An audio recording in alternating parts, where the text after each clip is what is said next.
Desde Reno, Nevada, en la Iglesia Cristiana Vino Nuevo, sean bienvenidos todos una vez más. Llegó el momento para escuchar el mensaje de Dios.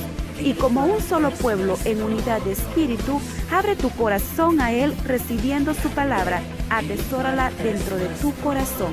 Gracias a Dios por estar una vez más aquí reunidos y alabando a Dios, sobre todo conociendo de su palabra. Como expositores de la palabra de Dios hemos aprendido algo, que sin el Espíritu Santo pues no somos nada. Y pues necesitamos esa guía, necesitamos esa dirección, esa iluminación para poder comprender las Escrituras. Bien, retomando el estudio, hermanos, que dejamos el lunes pasado, llegamos a un lugar donde estuvimos viendo de que la palabra de Dios o las Escrituras que nosotros tenemos, los 66 libros que nosotros tenemos en la Biblia, dijimos que habían una variedad de textos, y estos textos dijimos que se componían en textos históricos, textos jurídicos, tenemos también textos proféticos, tenemos también textos sobre la sabiduría sapiensal o sabiduría práctica. También tenemos textos poéticos, o sea, la poesía hebrea. También se deja ver, hermanos, en los escritos que los hombres, gracias a Dios, pues nos dejaron. También tenemos los textos hortatorios. Alguien me preguntaba qué eran los textos hortatorios, ya que di pues una definición un poco hacia la carrera, pero los textos hortatorios, hermanos, son aquellos textos en los cuales, hermanos, Dios en su, digamos, hablando metafóricamente o antropomológicamente, muchas veces Dios utiliza expresiones en las cuales se muestra Él enojado y dice palabras y dice expresiones, hermanos, que a nosotros tal vez se nos haría un poco grotescas. Yo no sé si usted ha leído el capítulo 2 del libro de Malaquías, donde Dios le habla al sacerdocio y Dios está completamente enojado con el sacerdocio. Y ve las expresiones que usa Dios allí. Él dice de vuestros animales, dice, o sea, de los que le llevaban para sacrificio, dice el estiércol, dice, les tiraré en sus caras. Entonces, esos textos, hermanos, los textos hortatorios son aquellos textos, hermanos, que nosotros tal vez podemos considerar un poco, vamos a decir así, fuera de lo normal. Decimos, ¿eso está en la Biblia? Claro que está en la Biblia, está en la palabra de Dios. Además de eso tenemos los textos apocalípticos. Dijimos que esos pues tenían que ver, hermanos, con la escatología, o sea, los eventos que están en el futuro. La escatología se divide en dos ramas: la escatología del Antiguo Testamento, que hablaba del futuro, tanto como de la promesa de la heredad de la tierra de Israel, hasta la promesa de la heredad de las naciones, la promesa de Cristo, la promesa de los herederos y muchas cosas. En el Nuevo Testamento nosotros también vemos escatología. La escatología tiene que ver, hermanos, con los eventos futurísticos. Capítulo 24 de Mateo, podemos sacar uno de ahí. Capítulo 11 también de Marcos. Capítulo, hermano, 21 del libro de Lucas. También podemos ver, no digamos el libro de Apocalipsis, capítulo o la segunda carta del apóstol Pedro. También nos habla sobre eventos que están hacia el futuro. Eventos que nosotros a diario, hermano, estamos viendo de continuo de que se están manifestando. Como ¿cuántos se dieron cuenta el terremoto que hubo ahora en Alaska? Tremendo terremoto, 7.0, causó muchos daños y me impresionó cómo se partió la tierra, hermanos. Y pues nada nuevo, la Biblia ya lo anunciaba. O sea, la Biblia es lo más nuevo, hermano, que nos puede a nosotros informar sobre cualquier cosa. En esta noche, hermanos, vamos a ver, ya que debido, hermanos, a esta variedad o campo, hermanos, que posee la Biblia, les estaba diciendo yo el lunes pasado que el que se acerca a la Escritura, el que se acerca a la Biblia, ya sea a leerla, ya sean los expositores a sacar pues de ella las enseñanzas, hermanos, deben de poseer o tener unas cualidades o requisitos, dicen los personas o los teólogos, o los que están experimentados, hermanos, en conocer pues lo que son las lenguas de la Biblia. ¿Por qué deben haber cualidades, hermanos, especiales? ¿O por qué deben haber requisitos? Bueno, deben haber, hermanos, por la escritura que nosotros tenemos. Después de que veamos estas 5 cosas, unas 6 cosas, quiero que veamos en esta noche, vamos a pasar a lo que es el lenguaje figurado. La Biblia, hermanos, es un libro sencillo y a la vez es un libro muy difícil. ¿Por qué es un libro muy sencillo? Bueno, porque si usted observa, hermano, la escritura o de la manera como los hombres hablaron, ellos, hermanos, basaron sus enseñanzas o basaron su predicación en las cosas que ellos, en su entorno, lo que les rodeaba. Por ejemplo, Jeremías utiliza un alfarero. Dios le dice a Jeremías, ve, le dice, a la casa del alfarero, y ahí dice, vas a oír mis palabras. Le enseñó de qué manera estaba, dice, el alfarero trabajando sobre la rueda y formando un vaso. Cuando Jeremías llega, el vaso se le echa a perder, que esa es de la impresión donde lo vi, aquí vendrá el profeta. Tremendos hombres de Dios. Entonces se le echó a perder y entonces el alfarero comienza nuevamente a formar el barro, a formar otra vez la vasija. Vino la palabra de Dios, ¿de qué manera? Inspirada bajo una enseñanza, hermanos, tan sencilla como lo que es un alfarero. Dice, mira, le dice Jeremías, ¿no haré yo lo mismo de la casa de Israel? No dice, tengo el poder para poderlo, dice, formar nuevamente. En otras escrituras de Jeremías también utiliza estas expresiones, tomadas bajo un símil. Dice, ¿no es mi palabra como martillo que rompe la piedra? Entonces, si nosotros, hermanos, vemos la Biblia, nos vamos a dar cuenta que tiene un lenguaje y tiene una forma de expresión que cualquier persona lo puede entender. A veces no lo comprendemos, ¿sabe por qué es? Nunca hemos estado tal vez a la par de un alfarero. Tal vez nunca hemos tenido la experiencia de ver un pastor llamando a las ovejas. Tal vez nunca hemos tenido, hermanos, tal vez también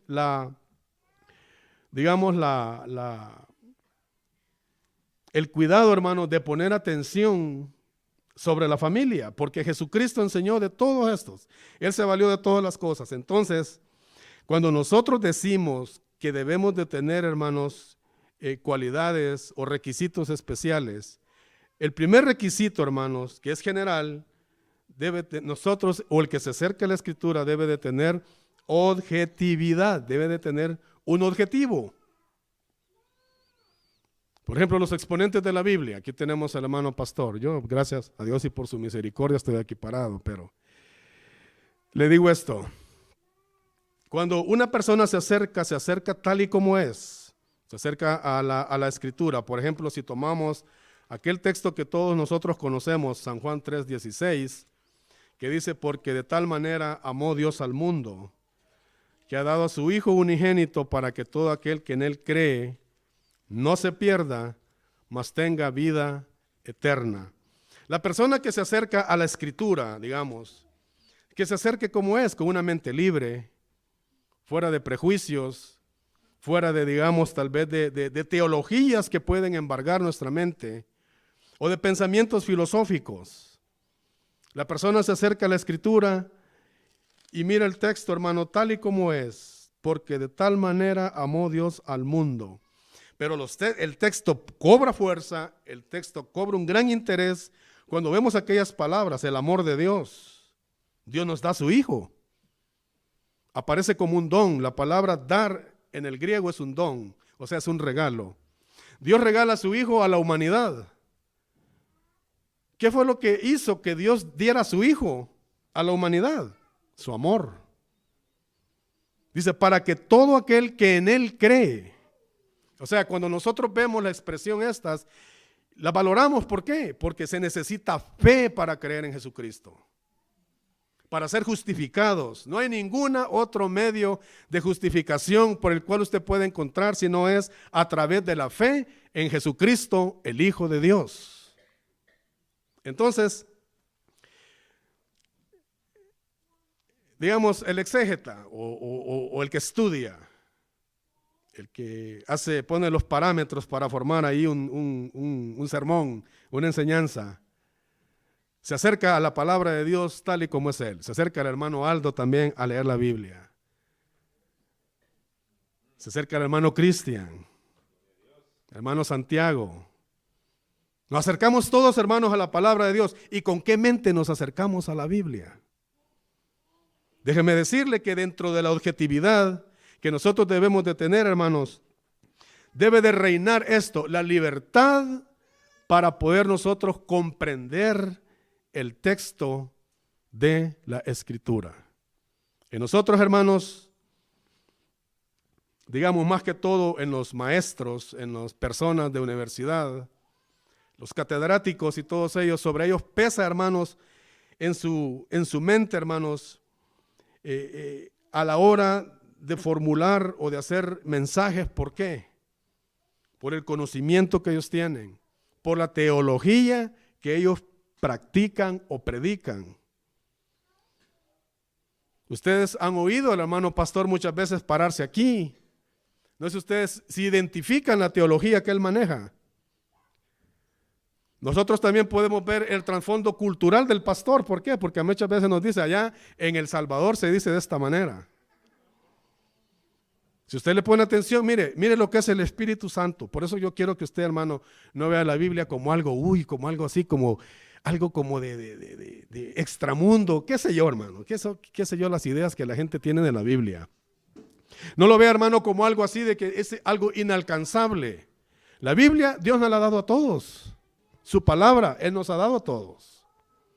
¿Sabe algo potente, algo grandioso, algo grande que la Biblia contiene? Que dice que el Verbo se hizo carne. ¿Se fija? La palabra dice, se hizo hombre. Se fija que no dice la palabra de Dios, y aquel verbo se hizo una Biblia. Aquel verbo se hizo un libro. No se hizo un libro. El Hijo de Dios, la palabra, el que estaba en el principio con Dios y era Dios, dice, se hizo hombre, tomó un cuerpo y habitó entre nosotros. Por eso, cuando Satanás viene a tocar a Cristo, a tentar a Cristo, hermano, se enfrentó con la legítima palabra de Dios encarnada. La sustancia misma. Tuvimos la palabra, dice San Juan, entre medio de nosotros. Entonces, el objetivo nuestro, hermanos, cuando venimos al texto, es que seamos librados de todo aquello que nos pueda llevar a interpretaciones alejadas, tal vez a interpretaciones que el escritor de la palabra de Dios tal vez nunca tuvo. Entonces debemos de ser objetivos. Por ejemplo, les voy a poner un ejemplo. Un bautista, cuando se acerca a la palabra de Dios y formula un sermón, su teología no le va a permitir salirse de los estándares de los que él cree. Un católico, cuando él se acerca a la palabra de Dios y él va a dar un mensaje, su mensaje y su teología no tienen que ser dañadas. ¿Por qué? Porque él tiene que cuidarse de no contradecir lo que el catecismo dice. Y todas las enseñanzas, hermanos, que ellos contienen. ¿Usted me está entendiendo lo que le estoy diciendo? Por eso, hermanos, cuando exponer, hermanos, la palabra de Dios, a veces se nos dificulta.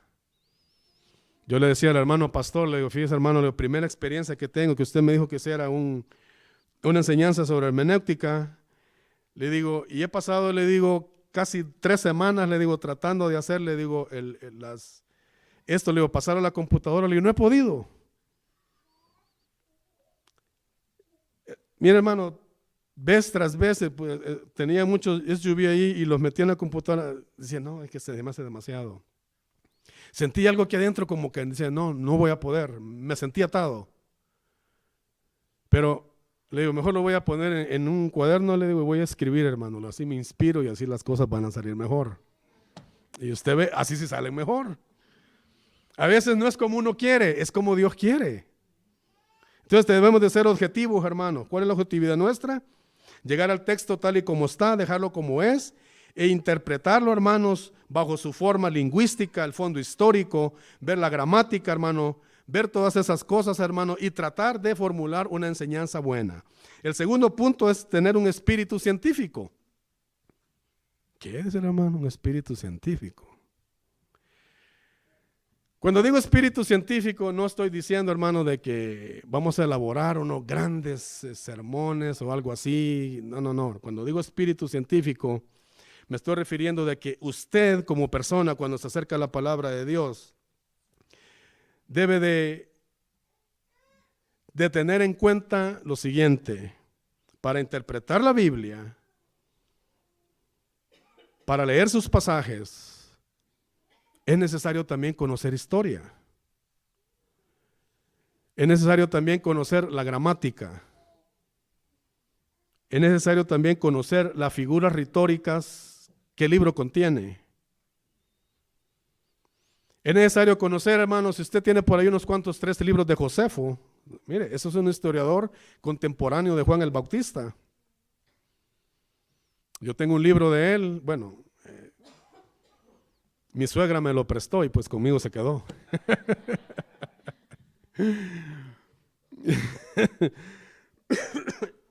Sí, gracias a Dios, pues los libros me llegan a la mano.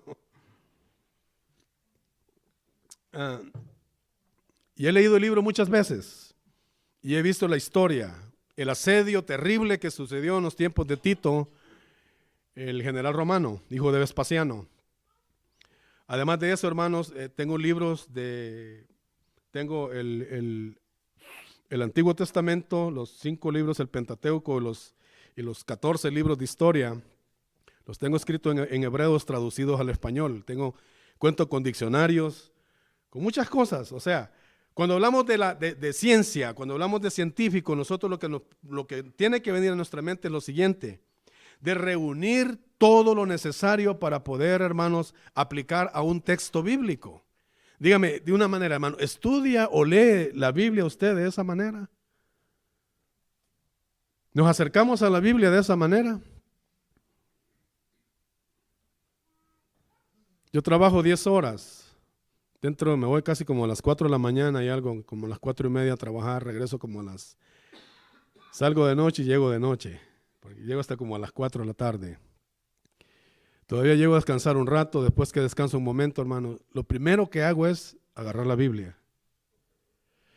Le voy a decir algo, es algo que tengo aquí en mi mente, lo tengo plasmado. Recuerdo cuando tenía 5 años. Usted dice, wow, qué memoria, es la memoria que tengo. Tenía 6 años, 7 años, y recuerdo siempre mi papá, que él llegaba a trabajar, se sentaba en una hamaca que tenía en el corredor. Y siempre cuando ya descansaba un rato, veía que se iba al cuarto y traía la Biblia. Y eso lo tengo aquí en mi mente que, mire, que nunca lo he olvidado, nunca lo he olvidado. Mi papá era un hombre que usted se ponía a platicar con él de la Biblia. Él no ocupaba la Biblia, él se la sabía de memoria.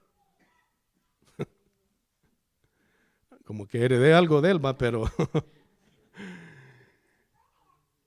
esas impresiones las tengo yo en mi mente. Tenía muchos libros también. Tenía libros, él era muy católico.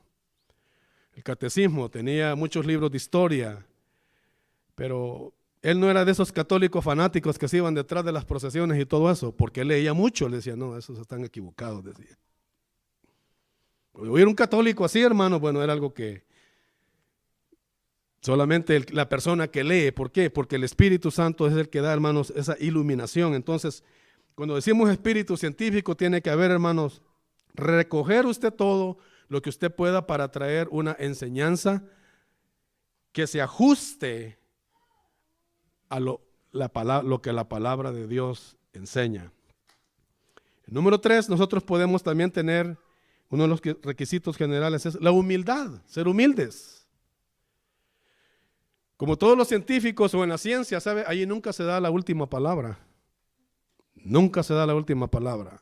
El que estudia ciencia, ¿por qué? Porque tal y como Daniel dijo, y la ciencia se aumentará. Cada día el conocimiento es más y es más. Nosotros a través, si le ponemos la lupa al libro del Génesis, en su primer capítulo nosotros vemos el desarrollo de Dios. Vemos cómo Dios, hermanos, de la nada forma los cielos y la tierra. Vemos cómo Dios, por la palabra de su poder, excepto en algunos versículos de su creación, Él no dijo la palabra, Él utilizó sus manos como para formar al hombre, para hacer la mujer y para hacer los animales de la tierra. Cuando nosotros vemos, hermanos, el gran planeta en el que vivimos, que está colgado sobre la nada, a mí me deja hasta, a veces el cerebro me queda así como, digo, ¿cómo es ese eterno poder, digo, de poner un gran planeta colgado sobre la nada? Además de eso, ponerle un círculo que forma lo que se llama el campo magnético. Cuando Dios pone las aguas arriba, deja las otras aguas abajo en la tierra, Dios pone un círculo y le hace el campo magnético a la tierra. ¿Sabe que por eso nosotros podemos comunicarnos? Porque gracias a ese campo magnético nuestro vocabulario viaja por ondas. Por eso cuando usted sale al espacio exterior necesita un traje, ponerse un traje y poder hablar. ¿Por qué? Porque allá no se entendiera lo que usted hablara, fuera distorsionada la voz, las palabras que saliera. Ahora entiende por qué es cuando dice San Juan y dice y oí una voz y la voz era semejante a un trueno. Oí la voz y la voz era semejante a muchas cascadas, como un montón de agua. ¿Por qué? Porque Juan está en la cuarta dimensión. Juan no está metido aquí adentro del planeta. Bueno, entonces, cuando nosotros vemos todas estas cosas, hermanos, vemos la grandeza de Dios, vemos todo lo que Dios ha hecho, hermanos. Por ejemplo, ¿quién nos iba a hablar de las leyes sobre la gravedad? La distancia que tienen los planetas para girar. 365 días, hermano, gira el planeta alrededor. 24 horas da la vuelta. En 7 vueltas el planeta alcanza la velocidad de la luz, 300,000 kilómetros por segundo. Y dígame usted, ¿escucha algún ruido? ¿Cuánto no le damos gloria a ese Dios, hermanos? Y mire que nada más que con la palabra de su poder hizo las cosas. Su grandeza es enorme, es grande. Su sabiduría es inalcanzable. Por eso, hermanos, se necesita humildad. Por ejemplo, que con aquellos todos textos, aquella teología, aquella toda enseñanza que nosotros podemos traer, nosotros debemos de tener en mente esto, que también las cosas están sujetas a cambio y no nosotros decir, así es y así es y así será y por los siglos de los siglos. No, mi hermano. Debemos de ser humildes. No como el magisterio, hermanos, apostólico romano, que ellos dicen que ellos son infalibles a la hora de interpretar la Biblia. A ver, ¿cuántos hemos leído toda la Biblia de pasta a pasta? Los que las hemos leído, díganme, ¿han encontrado ustedes el don de la infalibilidad en la Biblia? ¿Qué es eso? Dice el hermano. O sea, que no nos equivocamos, que no hay errores. Dios no dio ese don a nadie se lo dio. Ese privilegio nada más lo tiene un ser que se llama Dios.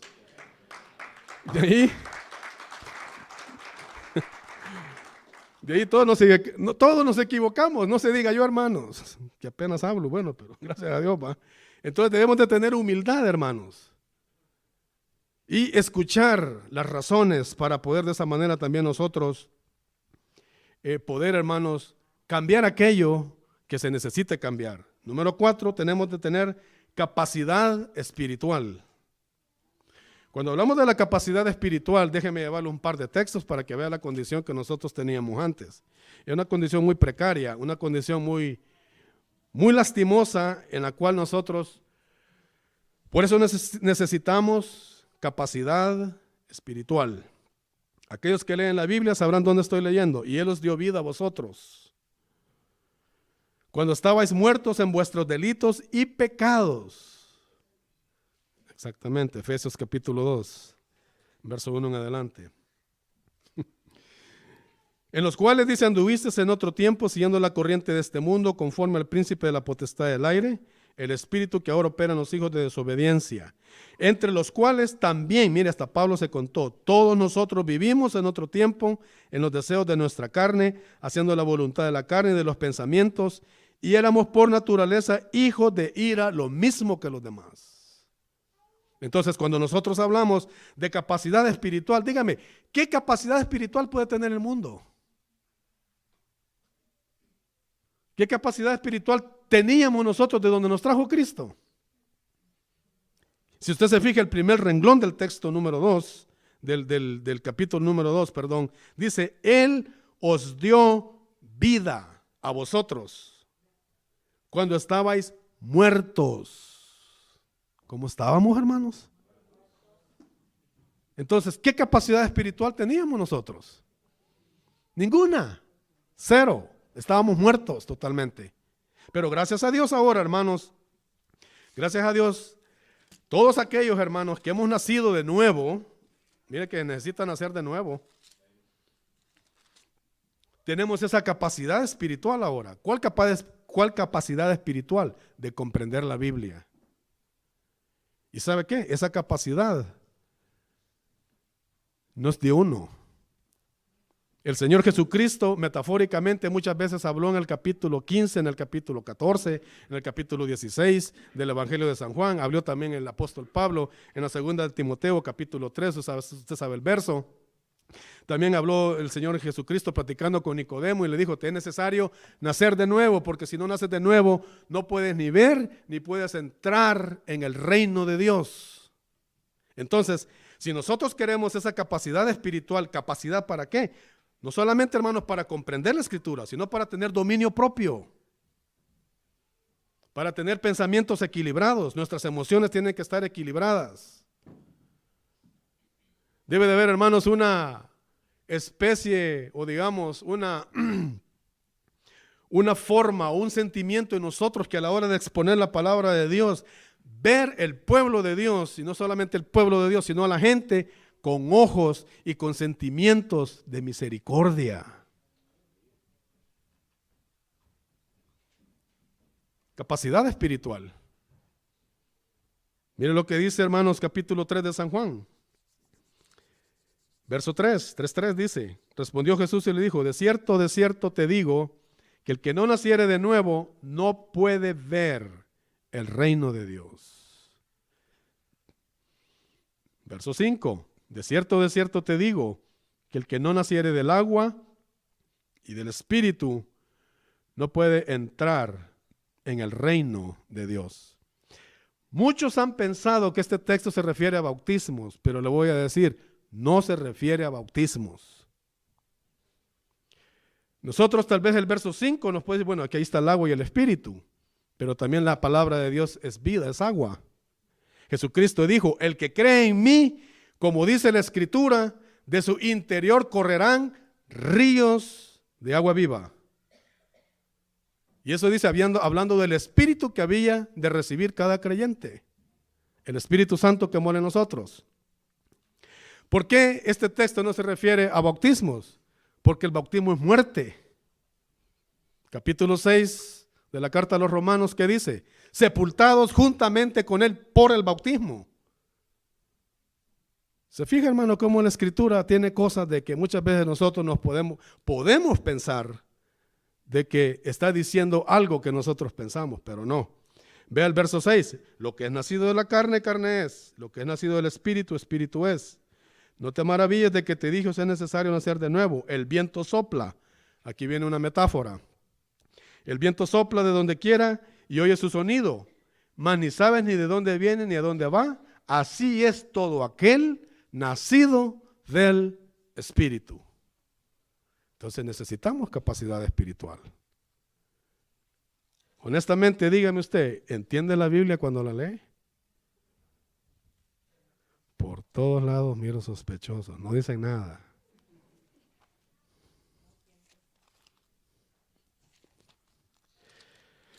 ¿Sabe que el Espíritu Santo nos ha dado capacidad espiritual? Tenemos esa capacidad. Capacidad tremenda. Miren lo que dice el apóstol Pablo en 1 Corintios capítulo 1, verso 10. El apóstol Pablo, hablando de la revelación de Dios, dice, pero Dios nos la reveló a nosotros por el Espíritu, porque el Espíritu todo lo escudriña aún lo profundo de Dios. Oiga hasta dónde llega el Espíritu. A escudriñar, ¿qué? Hasta lo profundo de Dios. Porque ¿quién de los hombres sabe las cosas del hombre sino el espíritu del hombre que está en él?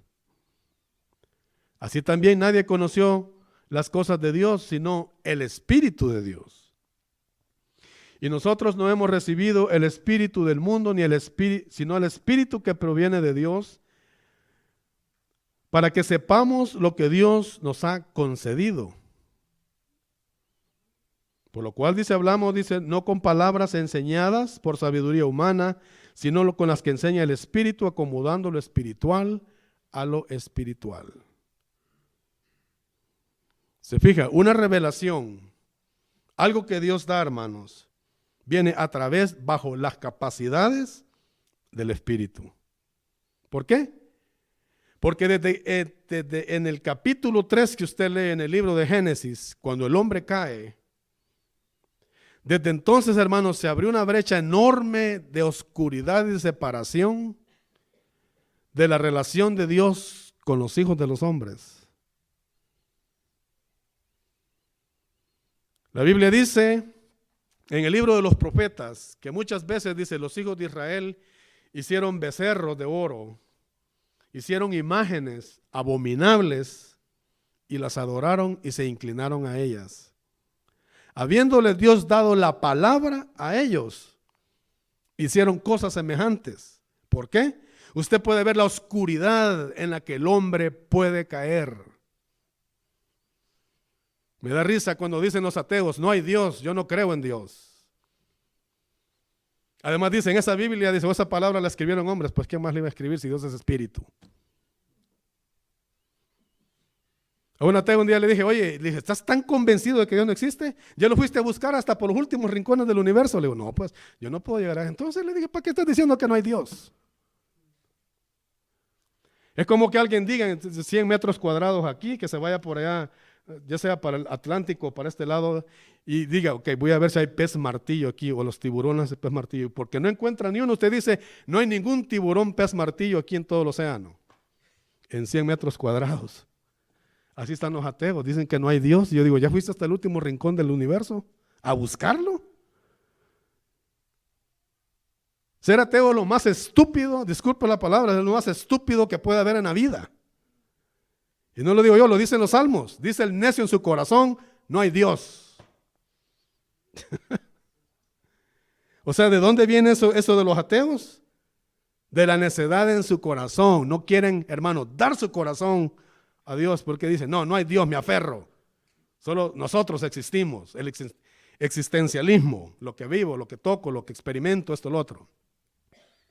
Pobres de ellos, cuando se mueran y se vean con Dios, entonces debe haber una capacidad espiritual, hermano, para comprender las Escrituras. El Señor Jesucristo dijo en el capítulo 6 de San Juan, que el Espíritu Santo, cuando Él viniera, además de darnos luz, entendimiento, nos iba a guiar a toda la verdad. Nosotros nos podemos preguntar en este tiempo, si somos el pueblo de Dios, la iglesia de Dios, el baluarte que Dios tiene aquí en el mundo, ¿cómo es que la iglesia se ha alejado de la Escritura en este tiempo? ¿Cómo es que la palabra, cómo es, hermano, que la iglesia ya no toma en cuenta la Biblia? Y usted me puede decir, bueno, hermano, si todo el veces oímos los predicadores sacan su Biblia así, pero el hermano, hasta aquí nos reímos cuando nos dicen, nos pasa las de Elías, que el mentado jabón ungido, hasta la escoba ungida. Ahora, ¿de dónde han sacado eso en la Escritura? Quisiera que me den un punto de apoyo en la Escritura y me digan, de aquí sacamos esto.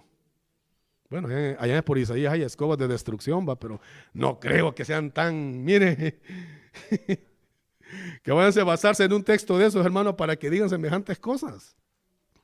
La iglesia necesita volver a la Biblia. La iglesia necesita volver a la Escritura, a que los textos resuenen en nuestros oídos con la misma fuerza con la que predicaron los apóstoles, el mismo Señor Jesucristo. De esa manera y solo de esa manera el pueblo de Dios, hermanos, va a despertar. Va a poder, hermanos, poder experimentar eso, poder sentir nuevamente esa vibración, hermano, de gozo, de regocijo. Pero ahora con tantas cosas que se han inventado, hermano, Tantas cosas. Digo, ¿dónde quedó la capacidad espiritual de la iglesia? Teologías ajenas, hermanos, a la palabra de Dios, y todavía tienen el cinismo de ponerle teología. No. Número 5, actitud de compromiso. Tenemos un compromiso, y esa actitud de compromiso, hermanos, está dentro de lo que es lo general ya, o los especiales. Cuando nosotros nos acercamos a la Biblia, no debemos, hermanos, de someter también la Biblia a un estudio frío y calculador y decir, bueno, como el hermano dice esto y lo otro, que no. Acérquese a la palabra tal y como es. Con un compromiso, con responsabilidad. Recuerde, esta es la palabra de Dios. Debemos tener ese compromiso. Espíritu de mediador, número 6. Mi hermano, muchas veces, por muy sencillo que sea un texto, pero entre el texto, el escritor y el que lee, a veces, hermanos, hay un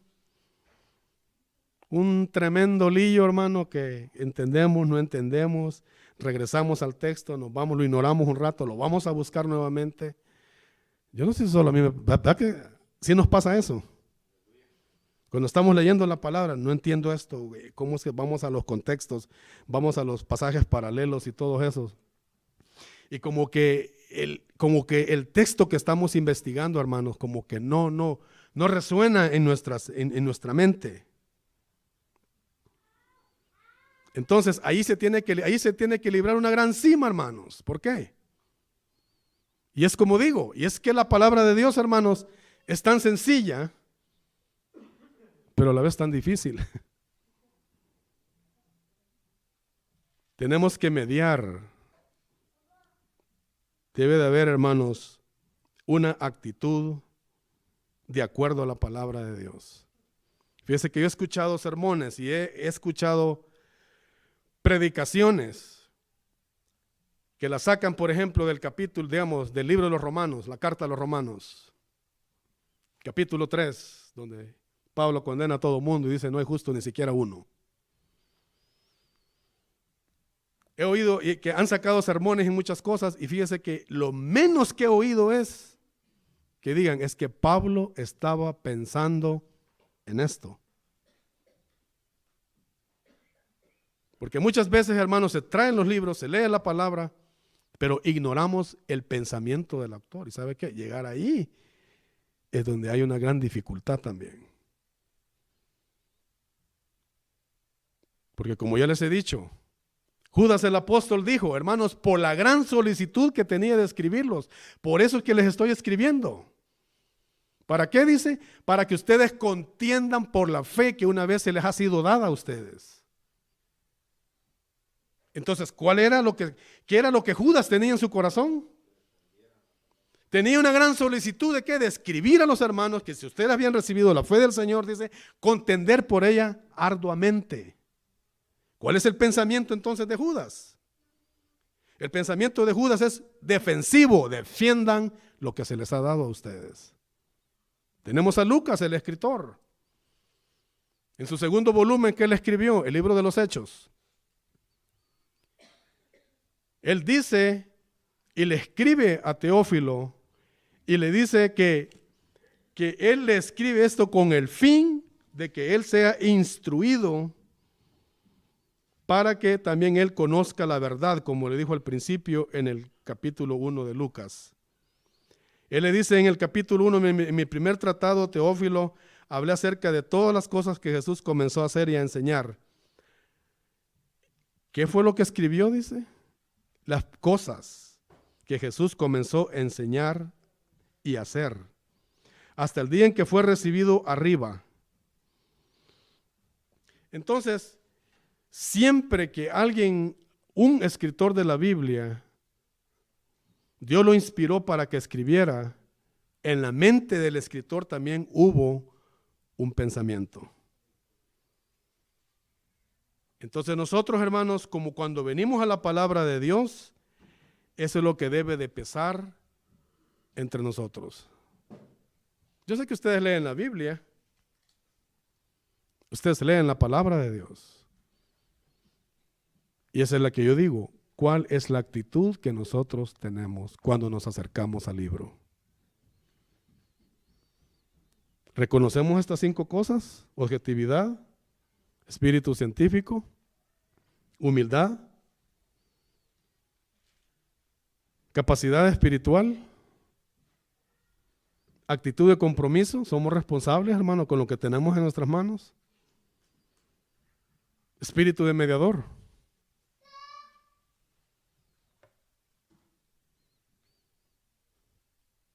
Todo esto, hermano, se aprende, se enseña para que el lector de la palabra de Dios, hermano, conozca lo que él tiene en sus manos.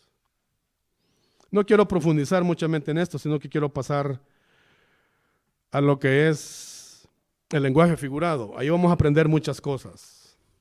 Lenguaje figurado de la Biblia. Mire, Dios nos ayude. Dios nos ayude, hermanos, porque hay unas cosas escritas en la Biblia que, Dios mío, hay un texto en la palabra de Dios que dice, aquí dice hay sabiduría en esto, dice Juan, que alguien cuente, dice el número del anticristo, dice que es 666, que es el número de hombre. A ver, ¿en qué está esa sabiduría? La Biblia habla de la gematría. La gematría tiene que ver con números y todo eso, los números cabalísticos y, por ejemplo, los alfabetos antiguos, como lo que es el alfabeto hebreo, la Aleph, la Bet, la Gimel, la Lamed y todas esas letras, cuando usted las ve, la Dalet, la Yod, todas esas letras, hermanos, tienen un valor numérico. Cada letra vale un número. Entonces, cuando se escribían nombres de personas, usted sumaba el número del nombre. Eso se le llama gematría en la Biblia. Bueno, algún día la vamos a ver, pero ahorita no me quiero meter en eso, porque la verdad está un poco complicado. Pero cuando vamos a hablar del lenguaje figurado, esto, hermano, dentro de lo que es el análisis lingüístico del texto. O sea, vamos a ver de la manera cómo los hombres de Dios o cómo Dios se comunicó con las personas. Déjeme decirle que es algo muy grandioso. O sea, el colorido que agarra la escritura cuando usted, hermano, habla con un lenguaje de esta manera. ¿Sabe, hermano, que la persona que lee mucho la Biblia o que lee bastante la palabra de Dios se conoce? Se conoce la persona que lee mucho la Biblia. ¿Sabe por qué? Porque le pasa como la de los apóstoles. Hasta tu manera de hablar te condena, le dijeron a Pedro. Has andado con él. El que, hermano, pasa leyendo la Biblia, fíjate, llega el momento en que usted, hermanos, hasta la misma palabra de la escritura utiliza para hablar. Es tanto ya lo que está dentro de uno, de que la Biblia solito sale de uno. Ustedes han tenido la experiencia de eso, algunos de ustedes. Lenguaje figurado en la Biblia. ¿Qué es el lenguaje figurado? Bueno, el lenguaje figurado, hermanos, tiene que ver aquello, o digamos, un lenguaje figurado es, o una palabra figurada es aquella, hermana, que es aquella que usted no puede entender a simple vista. Por ejemplo, usted ve que tiene otro significado. También, hermanos, en la hermenéutica se le llama tropos. Tropos quiere decir, hermano, que sea vuelta o cambio. O sea, usted dice una cosa, pero tiene que interpretarla. Tiene que poner a la par la interpretación. ¿Se acuerdan, hermanos, las figuras que el Señor Jesucristo usó? Metafóricamente hablando de Él, Él dijo, yo soy la luz del mundo. El que me sigue, dice, no andará en tinieblas, sino que tendrá la luz de la vida. Yo soy el pan de vida, le dijo a los judíos, que descendí del cielo. Moisés les dice, no les dio el verdadero pan del cielo. Yo soy, les dijo Cristo, el verdadero pan que mi Padre les da a ustedes. Quitémosles el lenguaje figurado, ¿qué les parece? A esas dos expresiones metafóricas. Usted las puede encontrar en San Juan 8:12 y en San Juan 6:48. En San Juan 8:12 Jesucristo dijo, yo soy la luz del mundo. Si le quitamos ese lenguaje figurado, mire lo que Jesús quería decir. Yo soy el mediador de la verdad y la justicia que han de salvar al mundo. ¿Se fija? El peso de las palabras. El que entendía ese lenguaje, hermano, con razón. Los fariseos, hermanos, sentían envidia, sentían odio, sentían rechazo. ¿Qué no sentía esa gente? ¿Por qué? Porque ellos entendían lo que él hablaba. Cuando Jesús dijo en San Juan 6:48, yo soy el pan de vida. Quitémosle la forma metafórica, la forma de metáforas, porque Jesús no es un pan, Jesús era un ser humano, como usted y yo, un hombre. Un poco alto, dice Josefo en su libro, dice, por aquellos tiempos vino un hijo de María, dice de María, que se dice que era el hijo de Dios, dice. Y Josefo lo describe en su libro, cómo era él. Si nosotros quitamos la metáfora de yo soy el pan de vida, Jesucristo quería decir, yo soy lo que vosotros indispensablemente necesitáis para tener vida. Jesús no lo dijo abiertamente. Jesús lo escondió en una metáfora. Pero ¿qué es lo que le estaba diciendo a la gente? Ustedes, yo soy lo que ustedes necesitan para vivir. Yo soy lo que ustedes necesitan para vivir. Yo soy la luz del mundo, yo soy la justicia que ha de venir a este mundo y salvar a este mundo. Pero él lo escondió en metáforas. ¿Había usted tenido alguna noción de lo que Jesucristo trataba de decir en estos dos párrafos? Dígame amén, hombre, se vale decir amén. Se vale decir amén. Les voy a decir algo. Les voy a llevar al capítulo, váyanse todos, abran la Biblia, al capítulo 13 de Mateo y con esto ya terminamos porque ya se fue el tiempo. Capítulo 13 de Mateo. Les voy a enseñar por qué existe un lenguaje figurado. Jesús lo dijo claramente.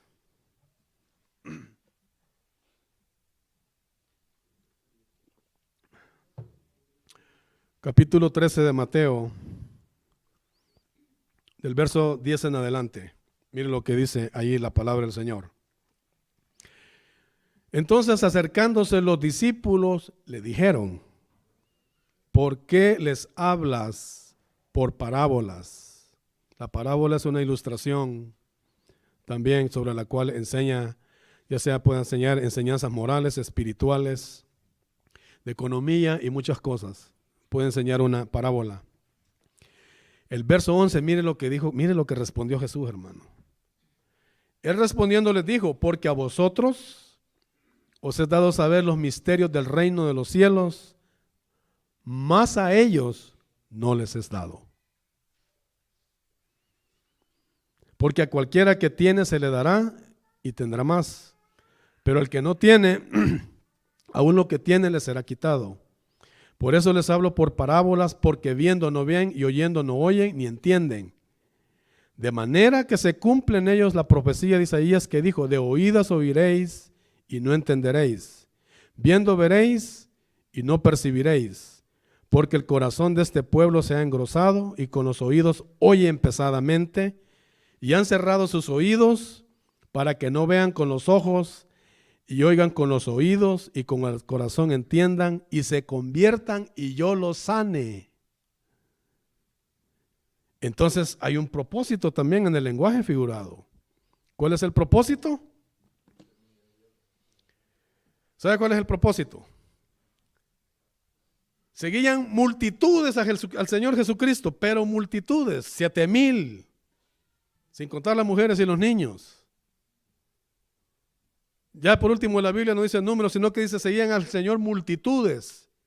Unos iban de picnic, otros tratando de ver qué comían, otros tal vez ir a poner su pulga por ahí y vender algo. O sea, usted dentro de todo ese montón de gente iba a encontrar gente que no iba detrás de lo que tenía que ir. Por eso Jesús les hablaba por parábolas, porque él guardaba su dignidad.